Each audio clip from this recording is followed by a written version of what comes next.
Okay.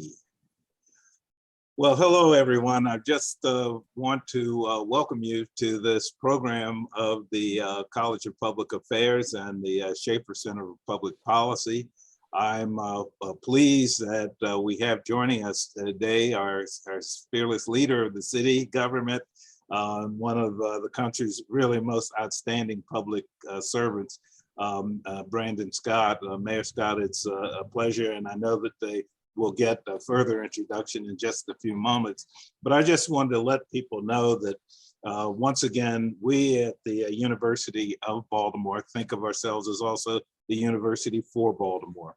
We like to be in partnership with local government.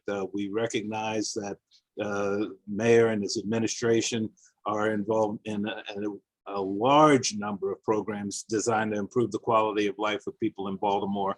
We study it, we encourage people to get involved, we mentor a lot of folks, we research activities, and of course, we believe that we're a premier university for producing people involved in public service. So I just want to welcome everybody, thank the mayor again, and turn it over to, I believe, to the dean of the College of Public Affairs, Dean Roger Hartley. Kurt, thank you so much for being with us, and thank you for your words of welcome on behalf of the university. I too want to join in a really heartfelt welcome of Mayor Brandon Scott to our event today. And this is the fourth event of our new speaker series, which is called Voices of Public Service. On behalf of the entire College of Public Affairs and our William Donald Schaefer Center for Public Policy, I want to welcome you, but I also want to mention another very important sponsor of this series and thank them very much. I want to thank Ms. Lakeisha Matthews of our terrific University of Baltimore Career and Internship Center. This Voices of Public Service series is really about students, and it's about an effort to have public, nonprofit, and private sector leaders join us and to be able to talk with our students and give advice on career pathways into the fields of public service. Our speakers have been absolutely inspiring, and no doubt, and the reason I'm smiling so wide, you will be inspired today by Mayor Scott. I want to also say too that this is a very important week, and it couldn't be a better time to have Mayor Scott. This is Public Service Recognition Week, where the nation celebrates those who lead in public service. The visible are elected leaders, but sometimes those who aren't so visible in the fields of public service that do miraculous work every day, improving and changing people's lives. And I had the very special opportunity yesterday to serve on a federal government panel to help actually pick some and score some of the presidential merit awards for public servants and leaders in the federal executive office. And these are names that not a person in the United States, besides family members and members of their colleagues, would know, but their stories are amazing. And that's true too of our city leaders, our state leaders, our local government leaders across the state as well. So I want to begin by saying how much I appreciate Dr. Ann Cotton, who's with us today. She is the Executive Director of the William Donald Schaefer Center for Public Policy, which is the home of a new, and she will have a chance to tell you about this, Public Service Academy, of which this series is a part. So I want to turn it over to Ann Cotton, but thank you all for coming. Thank you, Dean Hartley, President Schmoke, and most importantly, Mayor Scott, for being here with us today. For those of you who don't know about the Schaefer Center, we're an applied research division and public service division within the University of Baltimore's College of Public Affairs. We were founded in 1985 with a mission to bring the expertise of the university community to bear in helping government leaders be more effective, and we were named after then Mayor William Donald Schaefer. Our center has three divisions. We have a research and policy analysis division where we do program evaluation, policy analysis, opinion research, and provide management consulting services. We have a professional development division where we offer the Maryland Certified Public Manager Training Program. And finally, our newest division, the Maryland Public Service Academy, which President Schmoke announced this week, And this academy will be offering, among other things, paid internships and fellowships for our students to work with government agencies throughout the state of Maryland, the state, local, and municipal government organizations. And we also have the Maryland Public Service Academy as part of, the Voice of the Public Service Speaker Series is part of that. And we'll be having a lot of other new initiatives coming out. So stay tuned over the next 3 months. We have a number of announcements that we'll be making about this and great opportunities for public servants, new and public servants who are in mid-career looking to advance their skills. And with that, I'd like to turn it over to Dean Hartley to get us started. Thanks. Thanks, Ann, and wonderful work that you've done. We really appreciate everything you've done for this center and the university. I get the honor of introducing Mayor Brandon Scott and also of asking the first question today. And I want to say first, we are so proud to have you as our mayor, Mayor Scott, our mayor of our city of Baltimore. Mayor Scott is a graduate and a resident, long life resident of the city of Baltimore, graduating from Mervo High, went on to graduate also of a University System of Maryland affiliated school, St. Mary's College. And I noted affiliated at the last second. Mayor Scott was also our youngest elected city council member in 2011. And was one of the first, if not the first, city council members to create later as city council president, a legislative agenda focused on building safer, stronger communities, cleaning up city government, investing in Baltimore's young people, and centering his administration then and now on social equity. Mayor Scott previously served on the city council representing Baltimore's 2nd district. As well. In addition to all of this, Mayor Scott was a member of and has been a member of the Young Elected Officials Network and has served as the Secretary of Housing and Urban Development for the Young Elected Officials America's Cabinet. He also served as chair of the National League of Cities, Large Cities Council as well. Mayor Scott, as a community leader, a public servant, and a lifelong resident of the city of Baltimore, is also our youngest elected mayor of the city of Baltimore. Mayor Scott, we invited you to be our last speaker of the semester because we knew that you would have an inspiring public service story for our students. But also your experience, long time serving the city of Baltimore, is an opportunity for you to help enlighten our students on some of the challenges and opportunities in public service and some of the key issues that we're focusing on in our city. And with that, I want to welcome, and let's all welcome, Mayor Brandon Scott to Voices of Public Service. Thank you again for coming and attending. And I'll start off with the first question. Mayor Scott, it's a little bit long, it's 2 parts, but first, can you tell us how you began your career in public service?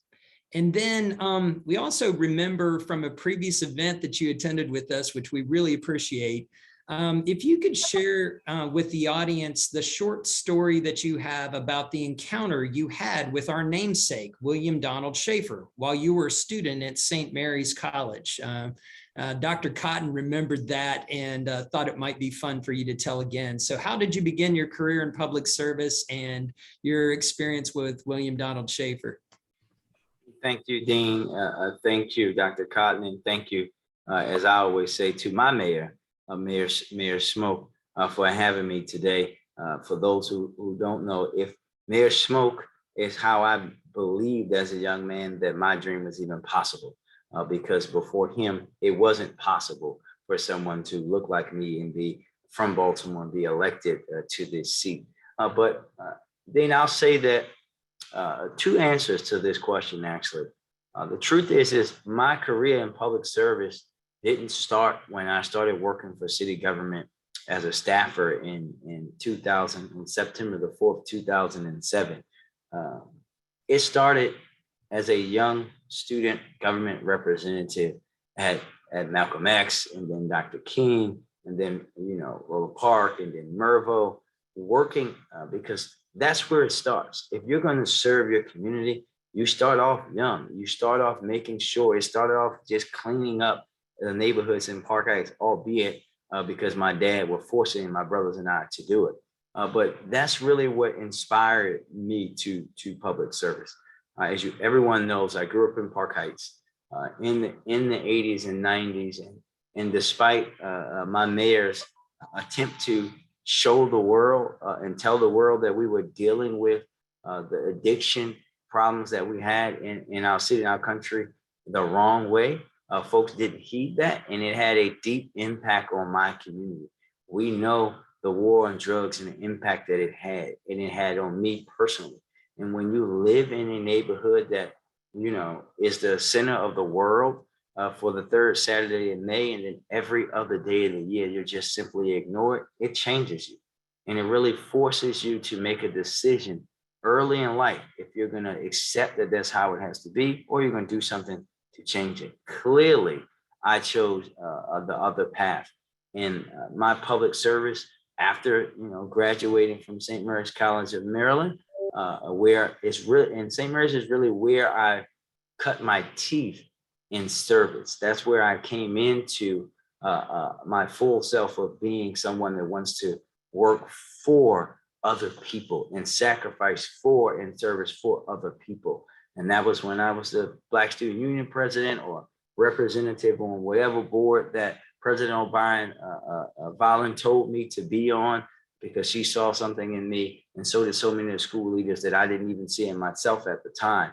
And it really hasn't changed since then. It's about my responsibility, my constituency, that level growing consistently. And then, of course, coming to City Hall as a staffer, first in the council president's office, then the mayor's office of criminal justice and rec and parks for those 4 years prior to me being elected to city council, which are really the foundation that allows me to do my job in a much deeper way.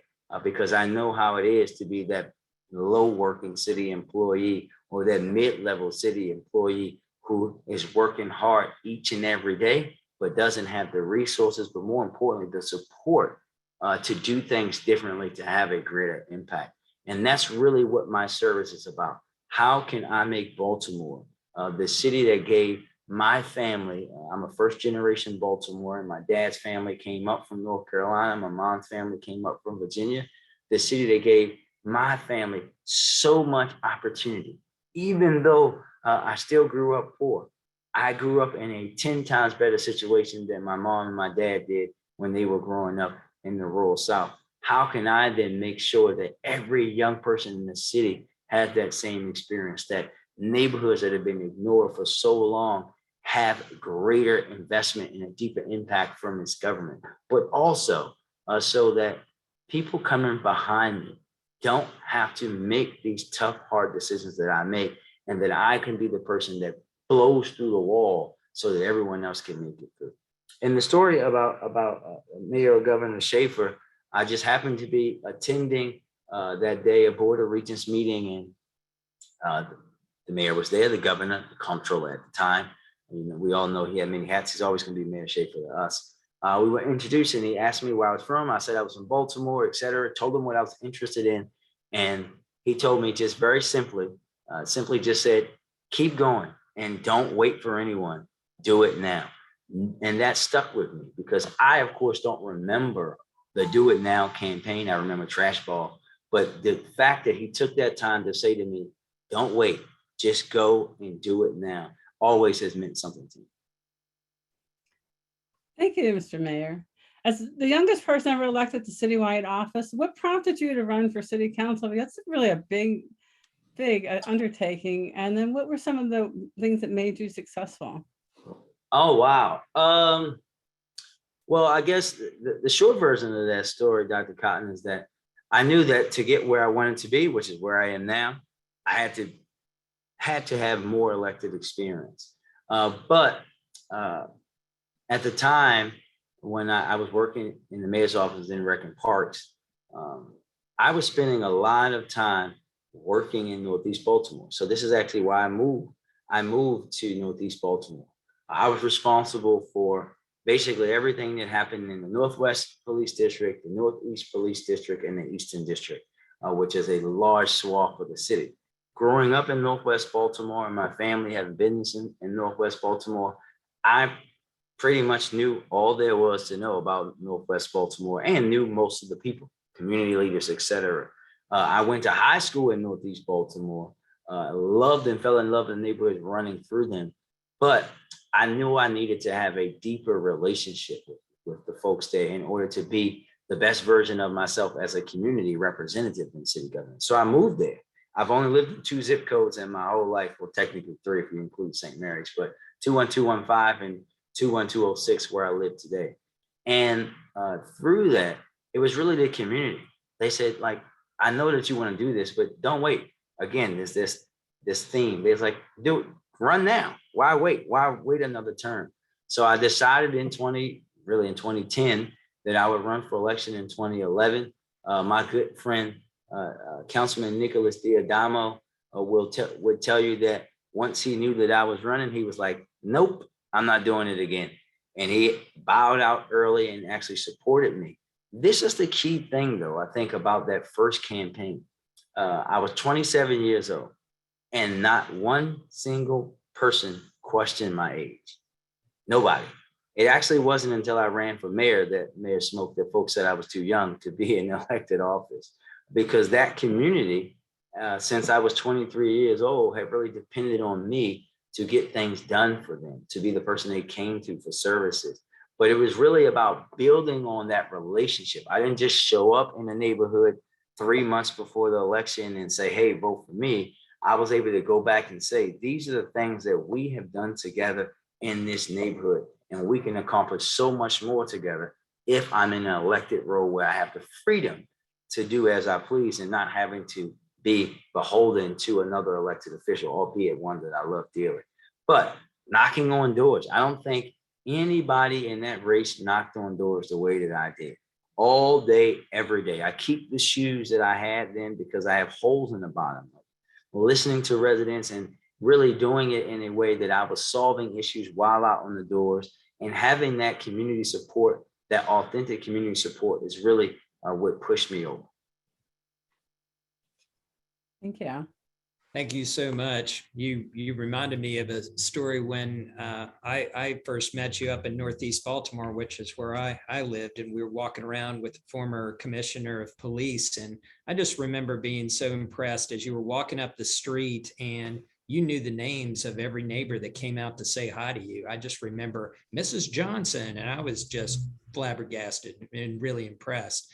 So yeah, I can imagine you had holes in your shoes after that, to say the least. So the next question is also about your time as a member of City Council.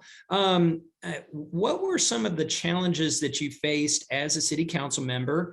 And then also, I would say, what do you consider to be your most significant accomplishments as a City Council person?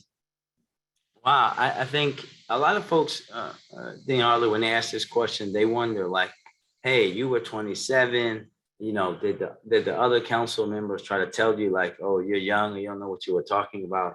The answer to that is no. And this is a very unique situation because, as Mayor Smoke knows, the council president's staff does a lot of the work on actual council matters. So because I had spent 3 years working with my new colleagues, well, 4, including my time in the mayor's office, on everything. When I was the person that wrote legislation from them, dare they say that I don't know what I'm talking about? Well, like, well, you trusted me to do it for you, but I can't do it for myself. So I didn't have any of it. There was no ageism or anything like that on the council, which was a blessing or for me. But I would say that we went through some tough times there. I came into the council, we were still dealing with the Great Recession. So we had budget reductions. So a lot of the things that we want to accomplish, we simply couldn't accomplish. Obviously, one of the biggest challenges during my time on the council was the Freddie Gray uprising, right? Nothing is going to be more challenging than that period of time. And then also dealing with the fallout from Mayor Pugh, the gun trace task force. All of these things happened in such a quick time on my time on the council. But my most significant accomplishment legislatively, I will say it's going to be the equity assessment program. When it's all said and done, when I'm dead and on my grandchildren's mantle in the urn, folks will look back at that policy and say, like, this is where the city started to look at itself in the mirror and really, as Michael Jackson would say, deal with the man or woman in the mirror to change, make that change within ourselves to be better for our city. Thank you. As the first city council president to develop a legislative agenda, can you talk a little bit about what prompted you to do that? It sounds like a lot of your experience staffing the city council made you think that might be a good idea. And then what were some of the priorities that you set then? Yeah, I mean, those priorities are really still the priorities today, Dr. Cotton. And what inspired me to do that really is that it was just the growth and progression. I always, as a council person, would have a set amount of pieces of legislation that I would focus on for the term. They're, of course, always adding things in and taking things out as things arrive. But I really thought that much like any leader of any big legislative body would have, that the council for many years up until that point had been really reduced to doing what folks would say constituent work, which is great. But in truth, it's actually the responsibility of the executive, not the legislative body. And I wanted to make a big statement about how the council under my leadership was going to be focused on what the citizens actually elect and say they want them to do. And that's to pass policy to improve the city of Baltimore. And those priorities are still reflected in what we now call my mayoral action plan that when I get a second, put into the chat. That's building public safety, equitable neighborhood development, clean and healthy communities, and prioritizing our youth and being responsible stewards of city resources or taxpayer dollars. That's really the only way that we're going to transform the city, is if we're focusing in on those things and accomplish them. And if you want to get somewhere, you have to have a plan. You can't just lead in the city by the seat of your pants. You have to set goals. You have to set metrics and measure yourself as how you accomplish them along the way. Thank you so much, Mayor. This is really fun. Next question that we had prepared, and I just wanted to remind the audience that we have a few prepared questions, but I appreciate very much that you're putting your questions in the Q&A, and we'll get to those as soon as possible. Mayor, question I had for you, and this is one I think a lot of us dealt with in different jobs, but you took office just a few months before the start of the pandemic. How did the pandemic influence or alter, I'll just say influence, your vision for your administration coming in? Oh, wow. The truth is, actually, I was sworn in almost a year into the pandemic. I started as council president when the pandemic was starting, so to speak. And the truth is no lie, the pandemic made the transition difficult, but also easy in a way, right? If folks know me, they know I'm not like the big pomp and circumstance thing. The only time that I think that I personally should be recognized and celebrated for anything is for my athletic accomplishments, not for things done in city government. So it didn't bother me. It bothered my family. Well, not my whole family, it bothered my mom and my friends that I didn't get to have this big ceremony with this big party when I got sworn in. For me, that was perfect. I could just get sworn in and go straight to work.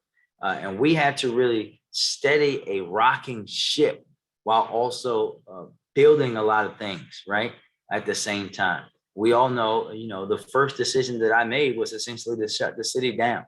And I remember having this conversation, Dean Hartley, with members of my team when, after meeting with Dr. D and our advisors, and I said, okay, well, we ain't got to wait. I can just do it tomorrow. And everyone just had this look like, you're going to do this on the first day? And I said, yeah, on the first day. Why wouldn't I? And they said, well, everyone's going to be so mad at you.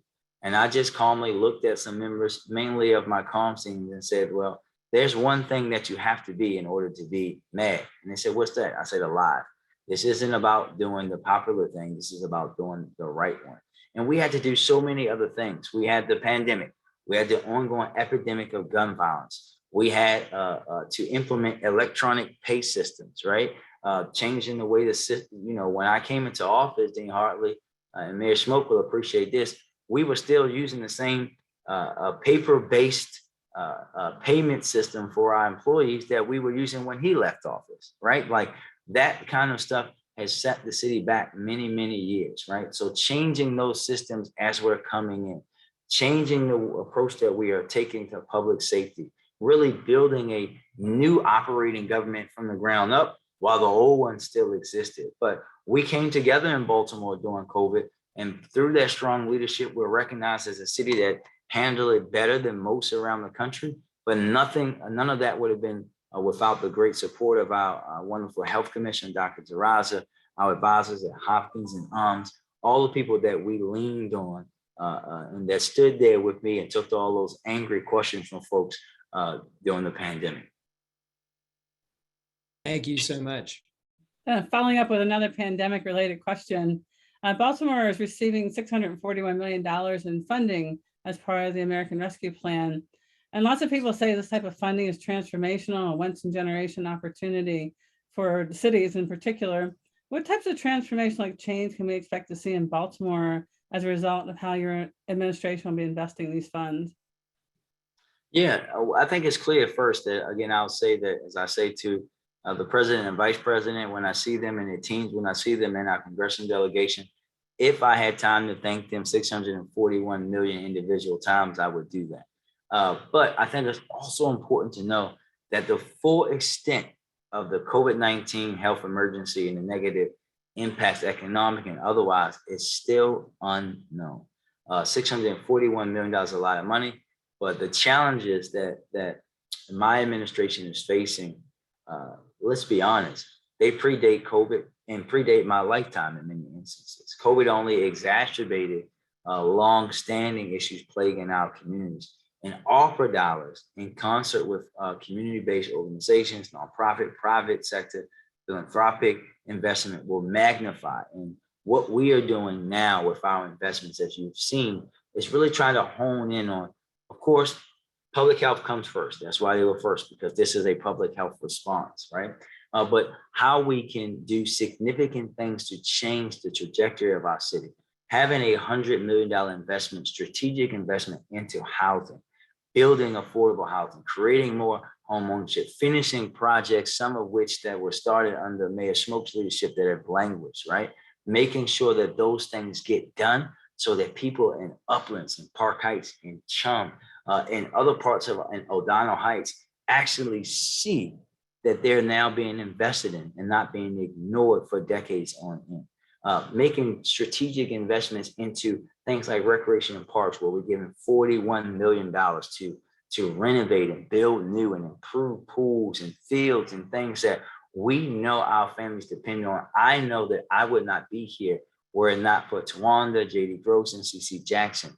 That's transformative, because our Rec and Parks Department, with that and then the $60 million in our capital budget that we have there, is receiving this big investment like we have never seen before in our city. But also the historic investment that we're making into things like our violence prevention plan, $50 million to grow our community violence intervention efforts, to build up our trauma-informed care, to build up our response to behavioral and mental health, to make sure that we're investing not solely in policing, but in the community and our group violence reduction strategy, which includes BPD and the State's Attorney's Office, our federal partners as well, as we evolve our thinking of public safety. But the last thing that I will say, in addition to our economic recovery efforts, but investing in our workforce through our train up and hire up programs, making that significant investment. Also, our $35 million down payment into eliminating the digital divide for Baltimore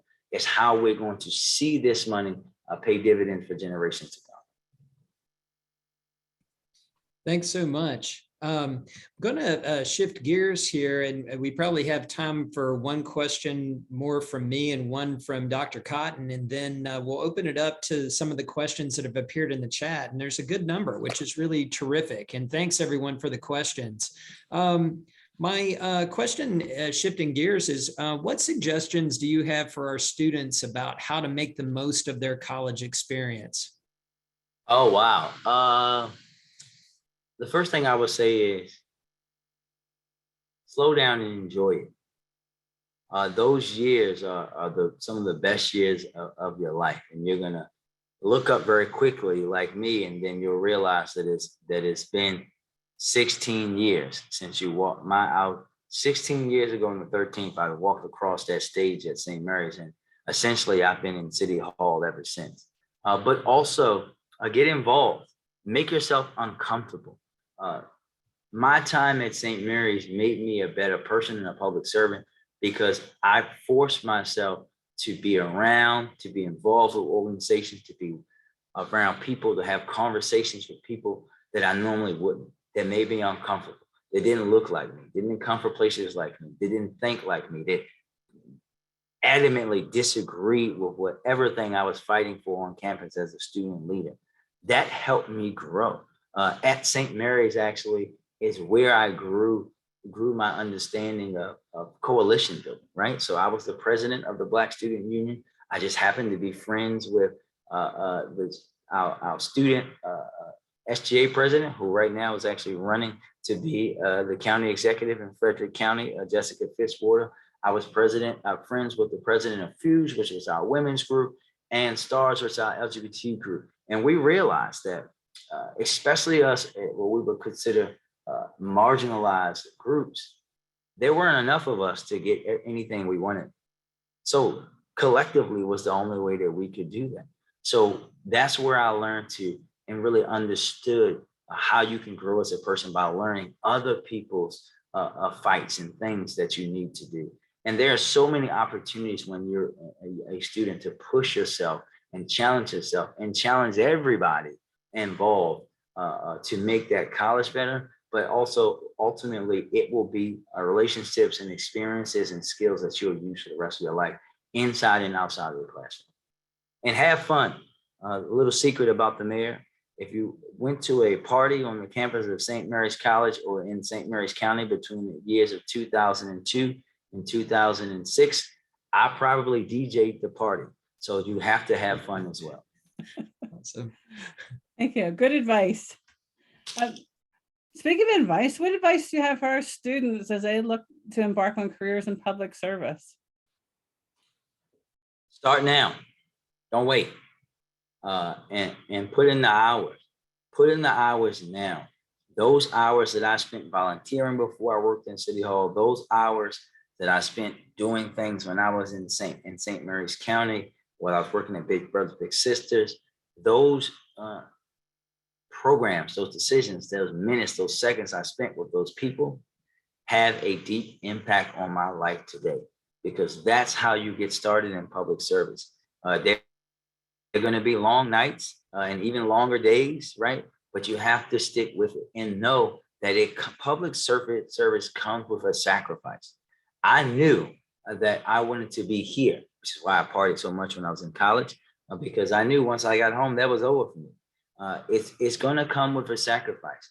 And if you truly want to be in public service, you have to ask yourself a few questions. And more importantly, it's not just about you, as Mayor Smoke knows, it's about the folks around you, your family too.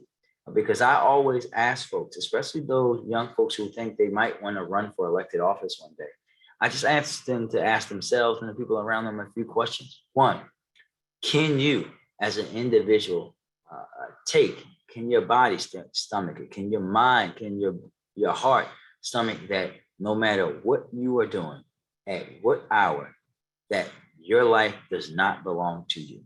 You can be at dinner with your girlfriend or boyfriend, in the supermarket. You can be at the dentist's office, or dare I say, in the bathroom stall, and someone is going to need or want something from you, and you cannot say no.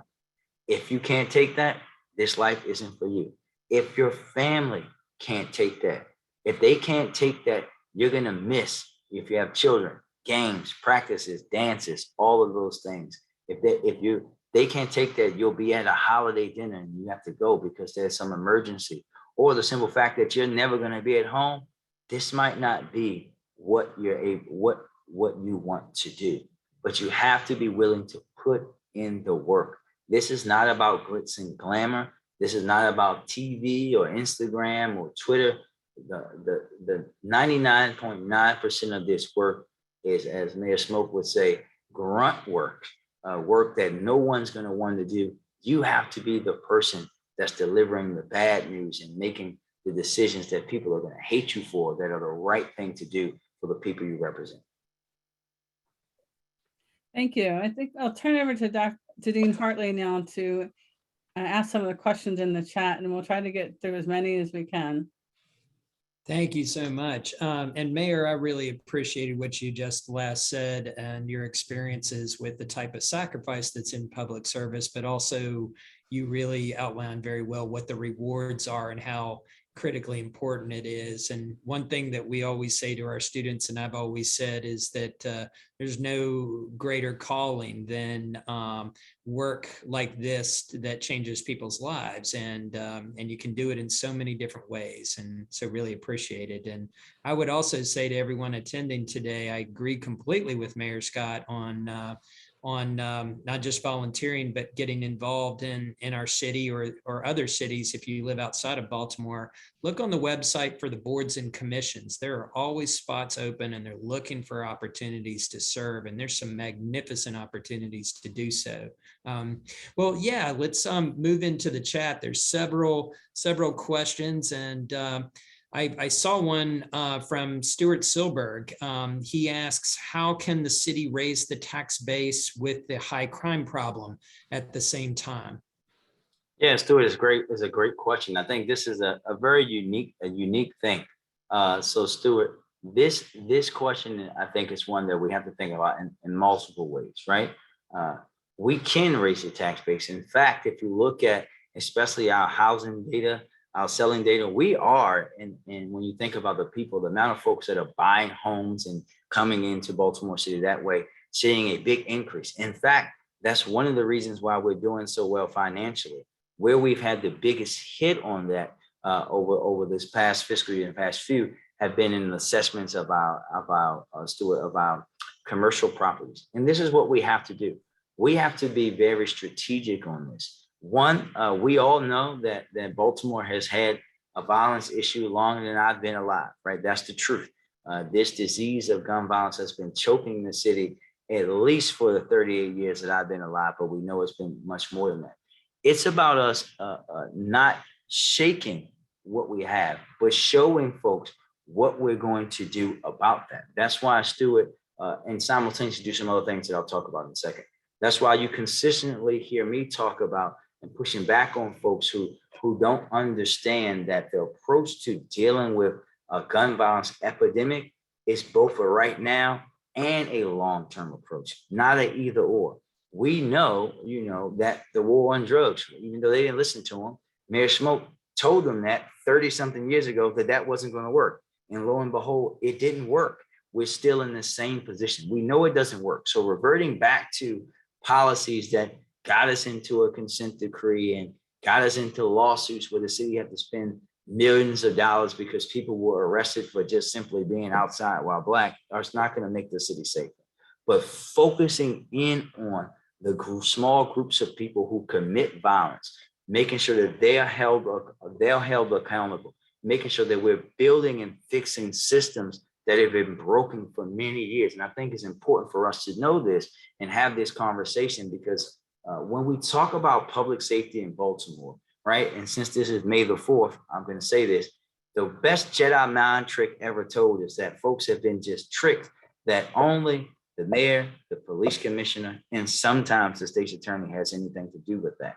But when you live in a city where juvenile services, parole and probations, corrections, all of these other entities are not under the city's local control, it's really about that collective effort. And that's why to end all the finger pointing that has happened for many years, I actually went to the governor, went to the state's attorney, went to all of the federal partners to say, let's restart the Criminal Justice Coordinating Council because systems are broken. This is not about one elected official. This is not about another elected official, but these are about systems that are broken. Because if the police department in Baltimore, and this is a true story, arrest someone for murder last July, and then we're rearresting that person in August in a stolen or a carjacked car with a gun, and no one even saw fit to even tell us that that person had been released, that's a systems problem that needs to be changed, which is why Senator McCray introduced a piece of legislation. When you see consistently the same people over and over in the system, or the fact that, you know, people can be on home monitoring for carjacking and be outside of their geofencing for 24 hours before there's any notification, we're talking about deeper systems change than just police. We have to make sure that we're constitutional policing, and you can see the improvement there, right? The police department has taken over 800 guns off the streets this year alone. That's more than they did at this time last year. They're solving more cases. They're putting these cases down at a much higher clip than they had in many years. But that's just one portion. That may be the portion that I control directly because they report directly to me. But as the mayor, I'm going to work with everyone else to fix those other parts of the system that needs to be fixed. And then when you're doing that and you're showing folks that there's a plan and folks are coordinating and working, you can grow the tax base because there are people that are moving into the city each and every day, changing our outdated policies, especially on how we deal with business, making it easier for folks to, especially local and small businesses, to deal with the city, which is why my procurement reform is so important. The investments that we're now making, right? Doing things that should have been done many years ago, renovating the Royal Farms Arena, the improvements that's going to come to Harbor Place, building, we have built 27 or renovated 27 new school buildings over the last few years. That's more than any city in the country. That's how you do the things necessary to have people investment and growing the tax base. I have a question. This is one of our former certified public manager students. So she writes that she's a first-generation immigrant working for Baltimore City for the last 11 years. What's your message for the demographic like hers, and how can they be more instrumental in the life of the city and the growth of the city? Well, let me just say this first and foremost. As long as I am here, this is your city and you're a Baltimorean like everyone else. And the truth is that our immigrant population in particular is helping us grow. They're the growing population. And what I want to do and continue to do through my mayor's office of immigrant affairs, affectionately known as MEMA, is help our immigrant population not just grow, but thrive in Baltimore, making sure that you get the same resources that everyone else gets, making sure that your culture is included and immersed in our culture. That's what makes Baltimore so great, that we have all of these different cultures merging in together. As someone who lives in Northeast Baltimore, where I have folks from Western Africa, people from all over in my neighborhood, not just because I like to try so many different kinds of food, but it makes my neighborhood stronger because everyone has to think about different cultures when they're making decisions. We want to make sure that you guys are felt as a part of our city each and every day. And as long as I'm here, you will be. Do you want me to start to just pick some of these, Dr. Cotton? I can. Yes, you can see them, that would be fine. Sure, that's fantastic. Yeah. I probably have been on more Zooms than anybody known to man. Take over. That's great. So this was one that came in. It says, as mayor, are there any clashes that I have with Governor Larry Hogan, whether it's the political party or his negligence in improving Baltimore's public transportation? The short answer to that question is yes. There are many times where the governor and I have clashed about public policy. Most notably, it's normally about schools, transportation, or public safety. But I will say this, I take a different approach. The way that I've always treated anybody in elected office is not about their party, but really about issue to issue. Because in my experience, my closest friends on one piece of legislation can be my deepest opponents on another. And that's the way that I approach the governor. And that's why you see his stance to me be a little different, I think, than other folks, because he knows when I disagree with him, I'm going to let him know that first before I say it to anybody else publicly. I'm not a person that goes straight to the media about someone. And I always look for ways to challenge people in different ways. And I disagree adamantly about the governor's decision about the red line, which is why I work with our federal delegation and our other folks to try to make sure that as we move into a new gubernatorial reign, that we'll be able to bring that back. The same thing, which is why one of my lead pieces of legislation, not this year, but last year's session, was the Maryland Transit Safety Investment Act by Senator McCray and Delegate Learman, because MTA deserves this funding too, not just the purple line down in the DC suburbs. On public safety, we have clashed and we have agreed, but I always go into our conversations showing folks the facts, not political hyperbole, not partisan talking points, but what things are as they really are on the ground. And that's the way that I'm going to continue to take that approach. Let's see. Thanks so much. Kim, there's a question that says, I'd like to know what Baltimore City is doing with the state agency that affect and impact youth juvenile justice. So I touched on that a little bit, but I'll just briefly go a little further. So I restarted the Criminal Justice Coordinating Council. The governor had to agree to send the state folks, which he has done. And really what we're trying to do is really about systems improvement. I can't tell them what to do. Obviously, they don't work for me, they work for the governor, but really showing them how we need to have that approach. There's some great work happening in the diversion space with the Mayor's Office of Neighborhood Safety Engagement in them, and also even in the behind the wall space, or not just juvenile justice, but other adult folks who are incarcerated that we want to bolster and build up. It's really about looking at the systems and correcting them as any way that we can. Let's see. We have one about graffiti. Yeah, graffiti is graffiti is a very interesting topic. We're going to continue to try to figure out innovative ways to deal with it. It pops up, especially on public property, is a lot easier for us to deal with because we can just take it down. On private property, there's of course legalities about the city going on the property and taking things like that. And it's really about how we can work with the community, business community in some instances, on how we can deal with it, and even ways to harden physical structures from, again, being outside of the ability to put the paint on it in the first place. Let's see.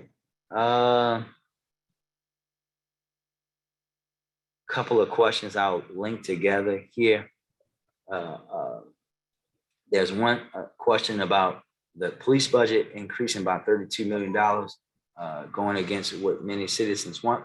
Let me just correct that. The budget is actually only going up $5 million, and that's actually less than inflation. And when you think about that, I want folks to think about a few things. One, every agency, when you're even if you're doing, as Mayor Smoke would say, current level of service, what that agency is doing this fiscal year, if you're doing the same exact thing in the next, it's going to go up because everything goes up. Benefits go up, health benefits, all of those basic things that you get go up. And essentially that's what's driving the small increase that they had in their budget. This is not about X amount of hundreds of new positions or things like that. If you look deeper into it, there actually were some adjustments made to reduce what they have to make them more aligned what we need today. And more importantly, when you have a $65 million increase in the education portion of the budget, I think that that's something that we should highlight as well. Thank you, Mayor. Let's see. I think you have time for a couple more. I know you have an engagement at 5, correct? Well, let me double check that. I probably do. I just want to make sure that's true. We'll take as much of you as we can get. Make sure you're okay. I can get a couple more. So here's the one that's, I think, important to a lot of people, Yeah. that actually in the chat. What's the strategy to make sure people who are born in I didn't Baltimore, see that. raised in Baltimore, are able to secure jobs and homes over large companies and outside entities? Yes, that's a great question. Thank you for that. So that's a big thing for me, to make sure that we are growing our own and folks don't have to leave Baltimore to become the best version of themselves, which is why you might have seen even small things like me increasing our home buyer incentive. But also, if you look in what we're doing in our $100 million housing investment, there's specific portions of that that's going to what we call the Buy Back the Block program, to our middle income Black homeowners program that we're trying to build in the city. But also, as we're helping and working with our business partners and our educational partners too, it's about making sure that these things are matched, right? When you have young people that are coming through our high schools, our CTI schools and others, and coming back from college who have these abilities and these jobs that are available, making sure that our partners in the business communities and others are hiring them. We as city government are going to be undertaking a big effort to do just that, as many of our governmental employees that Mayor Smoke and Mayor Schaefer hire are now at the point where they're ready to say, I'm done. And we have to bring on that next generation. And you can start that kind of thing through internships and others to help build the strength from the people that we have here. I was going to mention, we're seeing some really great information from Mayor Scott's team on some of the opportunities in the city, like first-time home buyer programs and others. So check the chat, everyone. Do you have time for one more? Do you want to pick one more, Mayor Scott? Yeah, I'll just kind of try to go through. So there's a question about regionalism and my relationship with the county execs. You will not find the relationship between myself, Johnny Oshesky Jr., Stuart Pittman, Calvin Ball is extremely strong. You can see us fighting for the same things in Annapolis. We meet consistently. Unfortunately, the last time the county executive I met, he had to wear my Merville football jersey because Merville beat Dundalk in the state championship game. Sorry for him. But we are thinking about things in a regional way, in ways that we haven't before, right? Even simple things. Johnny O and I decided that we were going to end this whole thing of when we're plowing snow, that we'll just stop at the line. And we decided to go over into each other's jurisdiction. All of these kind of things matter. Working with them on transportation and making sure that we're thinking about transportation in a regional way. Even how we deal with violence, right? Folks don't know this, but when you think about our regional auto theft task force, our warrant apprehension task force, though it's ran out of Baltimore City, it involves them as well. And we serve these things in all these other jurisdictions, and we're looking to grow that partnership. Thank you so much. Mayor Scott, final words from you, and then I'll close out.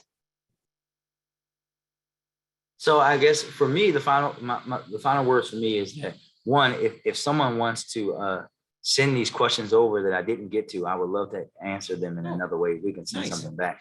But more importantly, it's really, this is the best job that anyone can have. It's also the most challenging job that anyone can have. But I wouldn't have it any other way, because I didn't get into this position to feel good or make people feel good about me. It's really about leaving a legacy of improving the city, doing the tough work, doing the things that people are going to yell and scream at you about, that they might be mad about today. But ultimately, as one of the questions said, when folks look at my time, my tenure in office, 10 years, 15, 20 years, 100 years from now, I want them to be able to say a few things. One, that I did my job with the utmost integrity and respect for everyone, myself, the citizens and residents of Baltimore, and I respected the office in ways that we hadn't seen in the immediate preceding to me. Two, that this was a government that was built to work for all, that no neighborhood was no longer going to be neglected. And three, that we were able to start the change. I often tell the young people in our schools that I'm the building block at the bottom of a new Baltimore. And I want to do that tough work to be strong, a strong foundation at them, so that they can put the nice fancy thing on the top of the building and take us to our highest heights. Mayor Scott, thank you so much. Given that this is Public Service Recognition Week, we want to recognize you for all of the work that you've done for our city, and sincerely thank you for being with us today to inspire our students and faculty and staff and friends who attended today. Thanks to everyone who attended. Mayor, you probably give keys to the city, or maybe that's an old-fashioned thing, but if we had a key to the University of Baltimore, it's yours. We'd love to have you back anytime. And we'll be inviting you back anytime to be with us. To all who are public servants who are here tonight, this week is for you. We recognize you for your service in any field that you are in. You are inspiring to us. And to those of you who are going into public service, I think you probably saw from tonight that you have some amazing trailblazers like Mayor Scott, who can show the pathway and why it's so important. Thank you everyone for attending. Dr. Cotton, wonderful job, and wonderful job to our team. Have a great night, Mayor Scott, and thanks to everyone who attended. Thank you, Mr. Mayor.